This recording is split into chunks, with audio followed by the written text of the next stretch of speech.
Grâce de Dieu, je reviens encore dans cette vidéo pour recommencer l'enseignement que j'ai eu à donner dans le passé, que j'ai titré le mystère de la mort. Mes frères, l'ère est très avancée. Voilà pourquoi je suis encore revenu par cet enseignement.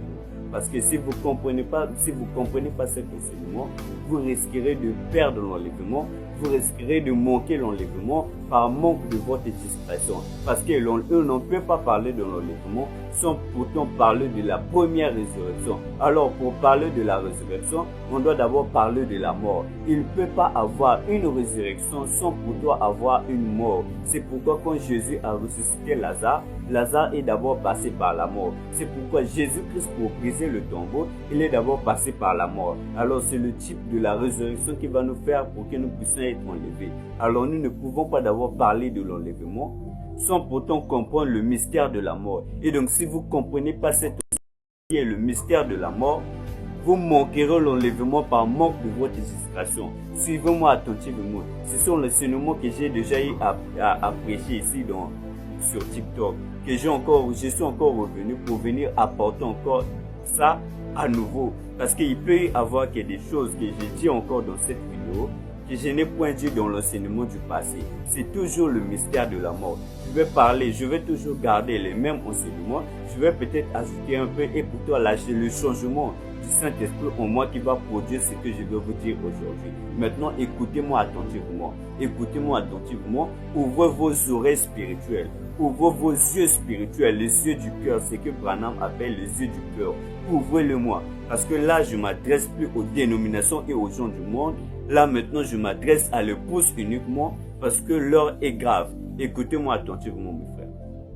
Maintenant, on ne peut pas d'abord parler de la mort sans pourtant parler de la première résurrection. On ne peut pas d'abord parler de la première résurrection sans pourtant parler de la mort. C'est très compliqué. Suivez attentivement. Je reviens.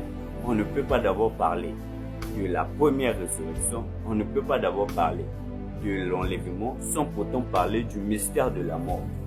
Maintenant, c'est quoi d'abord la mort? La mort, c'est la séparation entre l'esprit avec le corps.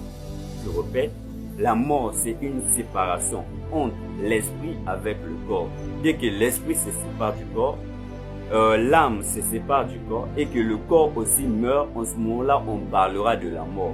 Maintenant, quand le corps reste, quand l'âme aussi reste et que l'esprit s'est séparé, en ce moment, on parlera des songes, rêves. Tu rêves maintenant, tu n'es pas encore mort. Parce que la mort, c'est la séparation entre l'esprit avec le corps. Voilà pourquoi l'apôtre Jean pouvait dire, dans Apocalypse chapitre 4, le verset 2, je connais un homme qui fait ravir au 3e ciel. Excusez-moi, c'est l'apôtre Paul. Nous allons prendre ça dans le livre de 2 Corinthiens, le chapitre 12, à partir du verset 2. L'apôtre Paul pouvait dire, je connais un homme en Christ qui fut ravi il y a 14 ans. Ravi jusqu'au 3e ciel, ce fut son corps, je ne sais. Si ce fut hors de son corps, je ne sais. Dieu seul, je ne sais. Nous pouvons encore prendre ce que l'apôtre Jean pouvait dire dans Apocalypse chapitre 4, le verset 2. Écoutez ça. Aussitôt je fus ravi en esprit, et voici il y avait un trône dans le ciel, et sur ce trône quelqu'un était assis. Vous voyez, vous pouvez continuer jusqu'en bas. En ce moment-là, maintenant, on parle de l'enlèvement. Vous voyez donc, pour parler de l'enlèvement, on a d'abord parlé d'être ravi en esprit. Et être ravi en esprit, c'est en ce moment-là, on parlera des visions ou des songes. C'est une demi-mort. Parce que l'âme est encore restée, le corps est encore resté, c'est juste l'esprit qui s'est séparé. Donc là-bas, on parlera des demi-morts. Et on ne peut pas parler de l'enlèvement sans pour autant parler de la mort. Voici ce que l'apôtre Paul pouvait dire.